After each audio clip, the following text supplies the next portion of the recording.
आदाब नाजरीन, आप सभी का इस्तकबाल है मुल्क की बात में। मैं हूं आपके साथ दिशा सागर। खबरें शुरू करने से पहले एक नजर डालेंगे सुर्खियों पर। ईरानी पार्लियामेंट मिसाइल रेंज महदूद करने की मांग को किया खारिज। अमेरिका पर डिप्लोमेसी के बजाय जबरदस्ती करने का लगाया इल्जाम। किसी कीमत पर नहीं बनने देंगे बाबरी मस्जिद। गवर्नर सीवी आनंद ने एमएलए हुमायूं कबीर को दी वार्निंग। जामा मस्जिद में उग्र भीड़ ने की जबरन घुसने की कोशिश। हनुमान मंदिर होने का दावा। सपा सांसद मोहिबुल्लाह नदवी ने की मौलाना महमूद मदनी की हिमायत। कहा शायद हमें दोबारा लड़ना पड़ेगा। महमूद मदनी के खिलाफ सख्त मुखालफत करनी। सेना बोली भुगतने होंगे संगीन नताइज। वो लोग एटम बम से ज्यादा इस्लाम से डरते हैं। फिरका परस्तों को मौलाना अरशद मदनी का जवाब। असम में इमाम की सूझबूझ ने बचाई 7 लोगों की जान। जामिया मस्जिद में इमाम और मदरसा में टीचर है मौलाना अब्दुल बासित। रामपुर के वक्फ प्रॉपर्टीज पर हुकूमत कर सकती है कब्जा। रजिस्ट्रेशन न होने की वजह से बड़ी मुश्किलें। पोम्पियो ने यूरोप और अमेरिका में मुस्लिम मुखालिफ जज्बात पर की तनकीद। फॉलोअर्स से भेदभाव वाली सोच को नकारने की अपील की। नेतन्याहू जाएंगे न्यूयॉर्क। जोहरान ममदानी करवा सकते हैं गिरफ्तार। दिल्ली में आलूदगी और ठंड का दोहरा हमला। हवा भी जहरीली, रातों में जमा देने वाली ठंड। पीएम मोदी संग 1-to-1 मीटिंग। 10 इंटर गवर्नमेंटल और 15 कमर्शियल डील पर चर्चा। नाजरीन, हमें ऐसा खदशा है कि सच्ची खबरें दिखाने में हमें जल्द ही चुनौतियों का सामना करना पड़ सकता है और हमारे YouTube चैनल तहजीब टीवी को टर्मिनेट भी किया जा सकता है। इसीलिए आपसे गुजारिश है कि हमारे नए चैनल जिसका नाम है तहजीब टीवी ऑफिशियल, आप उसे अभी सब्सक्राइब कर लें, ताकि अगर हमारा ओरिजिनल चैनल तहजीब टीवी किसी भी वक्त टर्मिनेट हो जाए तो आप आसानी से हमारे बैकअप चैनल से जुड़ सकें। हमारे नए चैनल तहजीब टीवी ऑफिशियल का लिंक डिस्क्रिप्शन में दिया गया है। शुक्रिया।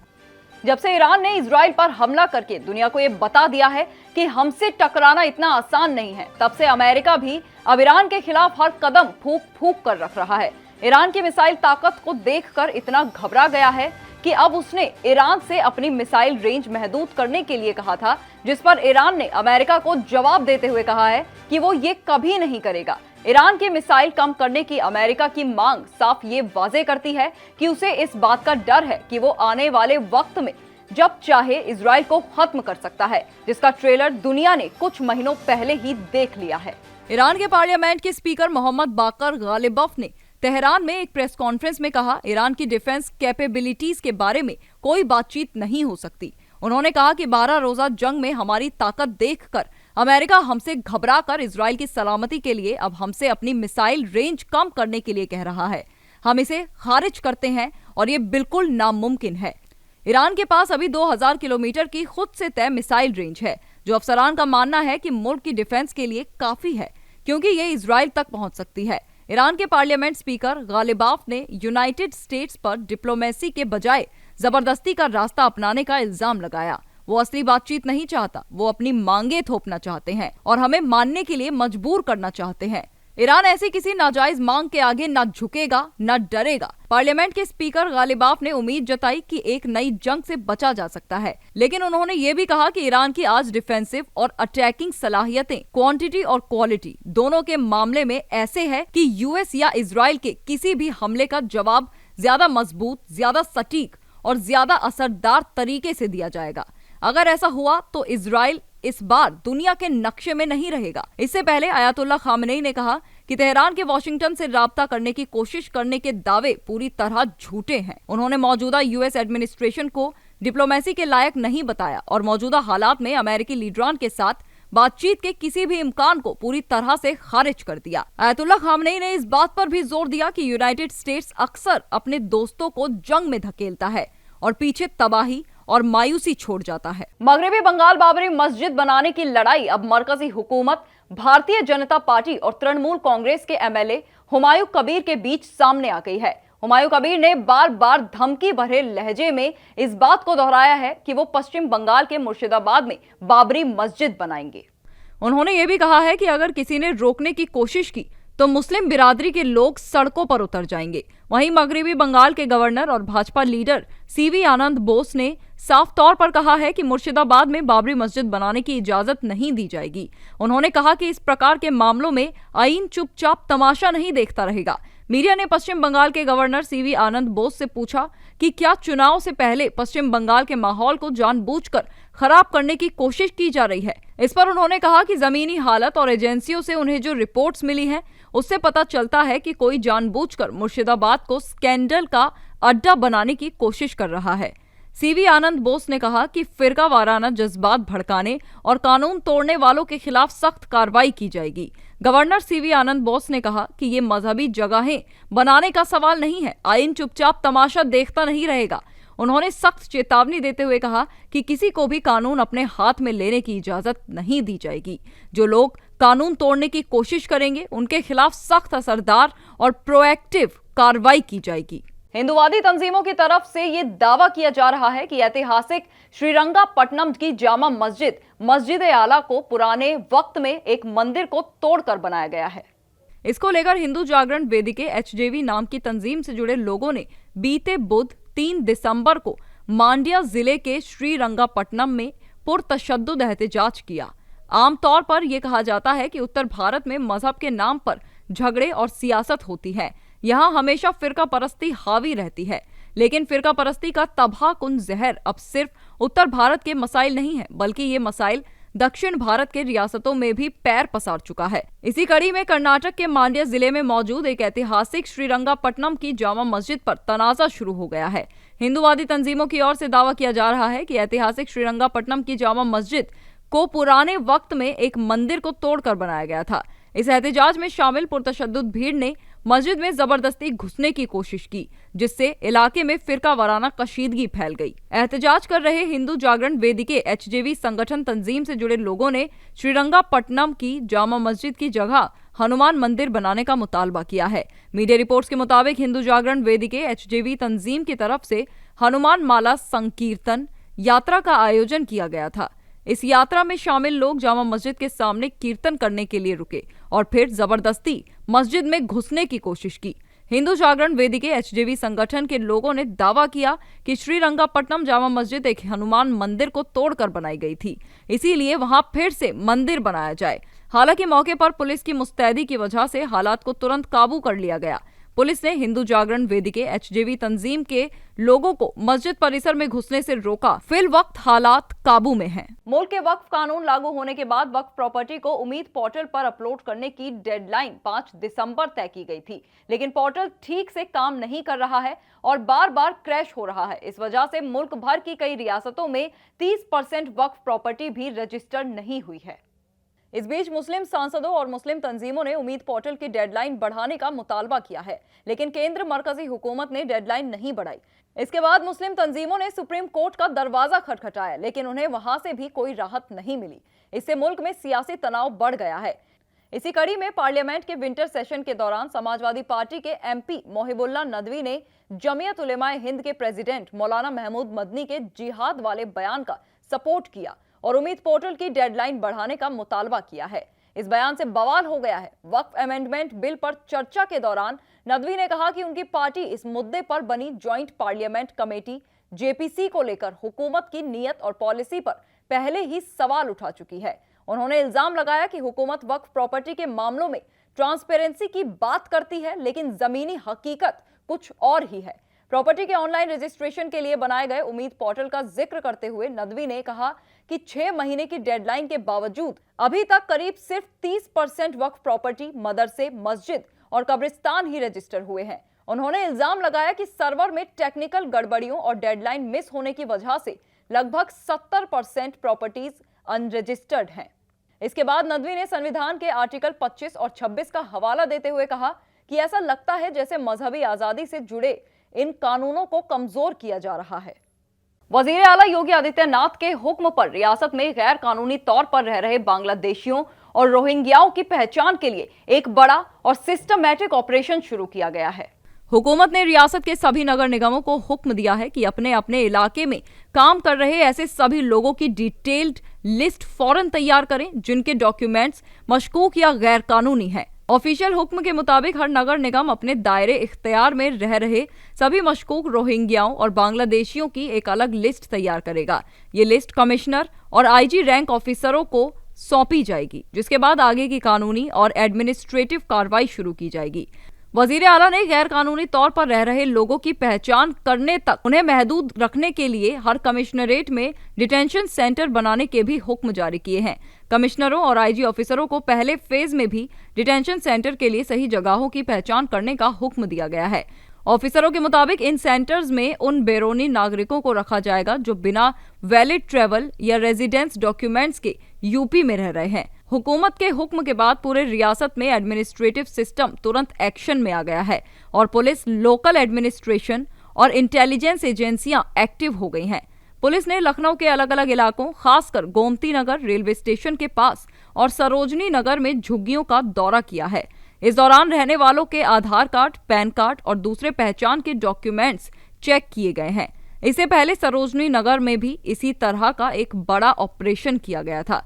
वजीर आला योगी आदित्यनाथ ने हाल ही में सभी जिलों के ऑफिसरों को रियासत में गैर कानूनी तौर से रहने वालों के खिलाफ तुरंत और सख्त कार्रवाई को यकीनी करने का हुक्म दिया था। जमीयत उलेमाए हिंद के सदर मौलाना अरशद मदनी ने आवाम को खिताब करते हुए मुल्क में नफरत फैलाने वाले फिरका परस्त ग्रुप पर जमकर हमला किया। उन्होंने फिरका परस्त तंजीमों पर निशाना लगाते हुए कहा कि ये लोग परमाणु बम से ज्यादा इस्लाम से डरते हैं। मौलाना अरशद मदनी ने भारत के सभी मजहब के लोगों को आपसी भाईचारे के साथ जीवन जीने की नसीहत दी है। साथ ही उन्होंने इस्लाम की तालीम के खिलाफ प्रोपेगेंडा करने वालों को मुंहतोड़ जवाब दिया और बताया कि इस्लाम अमन का पैगाम देता है। मौलाना अरशद मदनी ने कहा कि दुनिया भर में इस्लाम से नफरत करने वाले फिरका परस्त लोग इस्लाम को बदनाम करने के लिए प्रोपेगेंडा करते हैं और कहते हैं कि इस्लाम दूसरे मजहब के लोगों को जीने के हक से इनकार करता है। मौलाना अरशद मदनी ने इस प्रोपेगेंडा का जवाब देते हुए कहा कि कुरान ये तालीम देता है कि ए मुसलमानों, अगर तुम हाकिम बनो तो किसी का मजहब देखकर फैसला न करना, बल्कि अदल और इंसाफ करना। मौलाना अरशद मदनी ने मुल्क को भाईचारे का पैगाम दिया और कहा कि दुनिया में सभी आदम की औलाद हैं, अलग अलग मजहबों को अपना लिया। उन्होंने कहा कि मोहम्मद सल्लल्लाहु अलैहि वसल्लम का फरमान है कि आपका अच्छे से मिलना अल्लाह के गजब और गुस्से को शांत करने वाला है। मौलाना अरशद मदनी ने हाल ही में पंजाब में आई बाढ़ का जिक्र करते हुए कहा कि जमीयत उलेमाए हिंद ने एक आवाज दी कि ए मुसलमानों, अपने घरों से निकलो और मुतासरीन की मदद करो। मौलाना महमूद मदनी ने आगे कहा कि जमीयत उलेमाए हिंद की एक आवाज पर लोगों ने हरियाणा और पंजाब में मदद से भरे हजारों ट्रकों की लाइनें लगा दी। उन्होंने कहा कि पंजाब में बाढ़ मुतासरीन की मदद के लिए जमीयत के ऐलान पर ख्वातीन ने अपने कानों के जेवर उतार कर दान कर दिए। मौलाना ने कहा कि मुसलमानों ने पंजाब में सिख भाइयों की मदद की, ये असल मुसलमानों की तस्वीर है। उन्होंने कहा कि लोगों ने इतनी मदद भेजी कि आखिर में पंजाब के लोगों को कहना पड़ा कि अब उनके पास मदद का सामान रखने की जगह नहीं है। असम में जामिया मस्जिद के इमाम और मदरसा टीचर मौलाना अब्दुल बासित ने सूझबूझ दिखाते हुए सुबह सुबह मस्जिद के लाउडस्पीकर से पूरे गांव को अलर्ट किया, जिससे डूबती कार में फंसे 7 लोगों की जान बच गई। सुबह असम के श्रीभूमि जिले में कार का कंट्रोल खो गया। वो नेशनल हाईवे से फिसलकर एक तालाब में गिर गई। जब कार डूबने लगी तो कार की सभी खिड़कियां बंद थी और ज्यादातर पैसेंजर सो रहे थे। एक लोकल रहने वाले ने बताया कि बाहर से जोरदार टक्कर की आवाज सुनकर जामिया मस्जिद के इमाम और मदरसा टीचर मौलाना अब्दुल बासित ने फौरन मस्जिद के लाउड स्पीकर से गाँव वालों को इमरजेंसी के बारे में अलर्ट किया और फौरन मदद की अपील की। कुछ ही मिनटों में लोकल लोग मौके पर पहुंचे। रेस्क्यू ऑपरेशन हुकूमत की तरफ से वक्फ बोर्ड के सभी जायदादों को आने वाले 5 दिसंबर तक उम्मीद पोर्टल पर रजिस्टर्ड करने का हुक्म दिया गया है। इन सबके बीच रामपुर जिले से एक संगीन मामला सामने आया है। यहां की लगभग सभी पुराने कब्रिस्तान वक्फ बोर्ड में रजिस्टर्ड होने के बावजूद सर्वे के रिकॉर्ड में ये जमीन हुकूमत की जमीन दिखाई जा रही है। इस वाकये ने मुस्लिम बिरादरी के लोगों में चिंताएं बढ़ा दी हैं।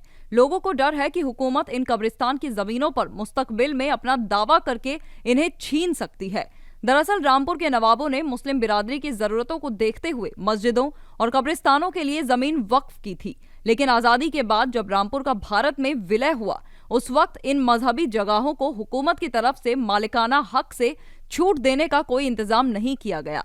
वक्फ डिपार्टमेंट के रिटायर्ड इंस्पेक्टर नौमान जलीस ने बताया कि उम्मीद पोर्टल पर लोड बढ़ने या टेक्निकल दिक्कतों की वजह से डॉक्यूमेंट अपलोड नहीं हो पा रहे हैं। उन्होंने बताया कि जामा मस्जिद में 40 प्रॉपर्टी अपलोड होनी थी, लेकिन पूरी रात कोशिश करने के बाद सुबह ही अपलोड हो पाई। सरकारी रिकॉर्ड के मुताबिक रामपुर में वक्फ बोर्ड के पास टोटल 3012 वक्फ प्रॉपर्टी रजिस्टर्ड है, लेकिन सर्वे रिपोर्ट के मुताबिक इनमें से 2363 प्रॉपर्टी सरकारी जमीन पर है। अगर यही हाल रहा तो जिले में मुसलमान सिर्फ 649 प्रॉपर्टीज के असली मालिक माने जाएंगे, जबकि बाकी पर हुकूमत मालिकाना हक का दावा कर सकती है। इस हालत ने जिले के मुसलमानों में गहरी तशवीश पैदा कर दी है, खासकर इस बात को लेकर कि पोर्टल की धीमी स्पीड की वजह से रजिस्ट्रेशन प्रोसेस पर भी असर पड़ रहा है। ईसाइयों के रूहानी पेशवा पोप लियो ने अमेरिका और यूरोप में फैले मुस्लिम मुखालिफ जज्बात पर सख्त तनकीद की है। गैर मुल्की मीडिया के मुताबिक 1 बिलियन कैथोलिक ईसाइयों के रूहानी पेशवा की जिम्मेदारी संभालने के बाद अपने पहले गैर मुल्की दौरे पर उन्होंने लेबनान में मुसलमानों और ईसाइयों के बीच आपसी रिश्तों को यूरोप और अमेरिका के लिए मिसाल बताया। 70 साल के पोप लियो ने दौरे से लौटने के बाद रिपोर्टरों से बात करते हुए कहा कि उन्होंने लेबनान में ईसाइयों और मुसलमानों के बीच ताउन देखा है, जो यूरोप और अमेरिका के लिए एक मिसाल है, जहाँ लोग मुस्लिम इमिग्रेंट्स से डरते हैं। उन्होंने अपने फॉलोअर्स से भेदभाव वाली सोच को नकारने की अपील की, जिसने दुनिया भर में कौम परस्ती को बढ़ावा दिया है। उन्होंने आगे कहा कि लेबनान समाज दुनिया को दिखाता है कि इस्लाम और ईसाई मजहब के बीच बातचीत और दोस्ताना रिश्ते कैसे बनाए रखे जा सकते हैं। इजराइल के वजीर आजम बेंजामिन नेतन्याहू ने साफ कर दिया है कि वो न्यूयॉर्क जाने का अपना प्लान नहीं बदलेंगे। उन्हें ये धमकी मिली है कि वो वहां के मेयर जोहरान ममदानी जंगी जुर्म के वारंट के तहत उन्हें गिरफ्तार करवा सकते हैं, लेकिन नेतन्याहू ने कहा है कि वो फिर भी न्यूयॉर्क जाएंगे। इजरायली वजीर आजम बेंजामिन नेतन्याहू ने साफ कहा है कि वो न्यूयॉर्क जरूर आएंगे, भले ही नए चुने गए मेयर जोहरान ममदानी ने उन्हें गिरफ्तार करने की धमकी दी हो। एक वर्चुअल इंटरव्यू में नेतन्याहू ने कहा कि वो ममदानी से तभी बात करेंगे जब वो ये कहें कि इजराइल को वजूद में रहने का हक है। वहीं ममदानी, जो न्यूयॉर्क के पहले मुस्लिम और साउथ एशियाई मेयर हैं, उन्होंने इजराइल के वजूद के हक की हिमायत तो की है, लेकिन ये नहीं मानते कि इसे यहूदी मुल्क होने का हक हासिल है, क्योंकि उनका कहना है कि किसी भी देश में मजहब की बुनियाद पर शहरियत में कोई ऊंच नीच नहीं होनी चाहिए।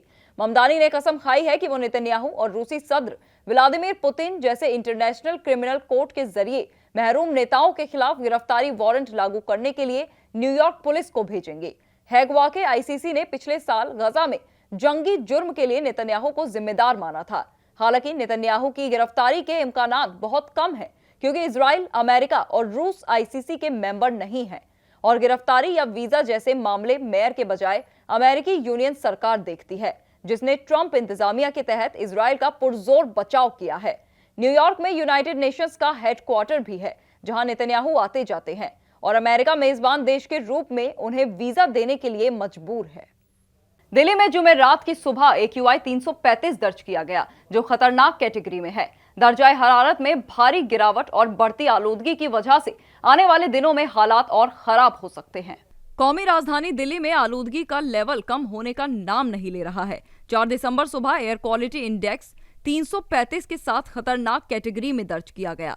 ये लेवल लगातार चौथे दिन बेहद खराब हालत की तरफ इशारा करता है, जिससे लोगों की सेहत को संगीन खतरा बढ़ गया है। CPCB के मुताबिक हालात अगले कुछ दिनों तक और खराब रह सकते हैं। दिल्ली के कई इलाकों में मंगल को AQI 372 और बुध को 342 रिकॉर्ड हुआ था।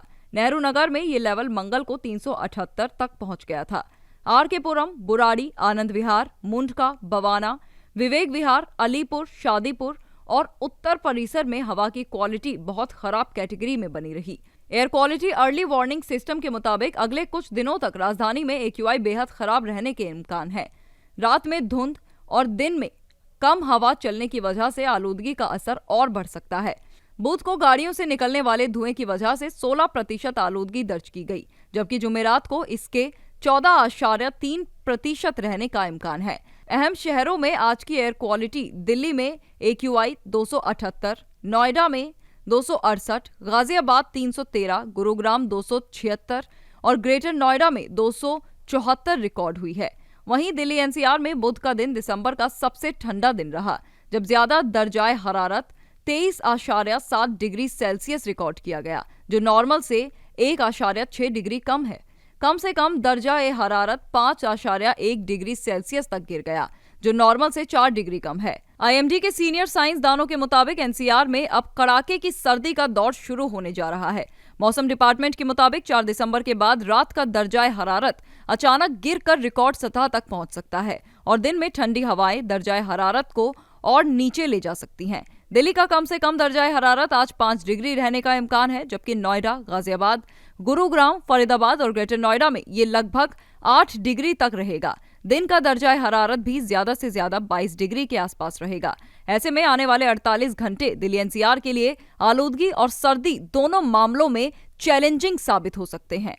पुतिन के भारत दौरे को लेकर भारत ने खास तैयारियां की हैं, और ऐसा हो भी क्यों ना। रूसी सदर का ये दौरा बेहद अहम है। यही वजह है कि PM मोदी ने पुतिन के लिए स्पेशल डिनर रखा है। इसके साथ ही खास मीटिंग में कई बड़ी डील्स पर मोहर भी लग सकती है।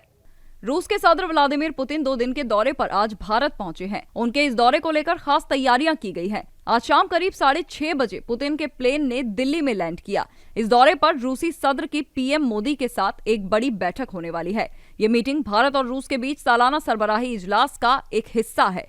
इस बैठक में दोनों मुल्कों के बीच 10 इंटर गवर्नमेंटल एग्रीमेंट और 15 कमर्शियल डील पर मोहर लगेगी। पीएम नरेंद्र मोदी ने रूस के सदर व्लादिमीर पुतिन के लिए स्पेशल डिनर भी रखा है। पीएम मोदी की मेजबानी में मुनक्किद डिनर में सदर पुतिन के साथ कई मुद्दों पर बातचीत भी हो सकती है। इस दौरान दोनों मुल्कों के बीच दिफाई रिश्ते, यूरेशिया में इस्तेहकाम, यूक्रेन का मुद्दा और माली ताउन जैसे मामलात शामिल हैं। दोनों लीडर ये भी चर्चा करेंगे कि कैसे दोनों मुल्क मिलकर अहम शोबों में अपनी स्ट्रेटेजिक साझेदारी को बढ़ा सकते हैं। पिछले साल जब पीएम मोदी मॉस्को गए थे तब भी सदर पुतिन ने सरबराही इजलास से पहले उन्हें अकेले में डिनर पर बुलाया था। नाजरीन, मुल्क की बात में आज के लिए बस इतना ही। मुझे दीजिए इजाजत। आदाब।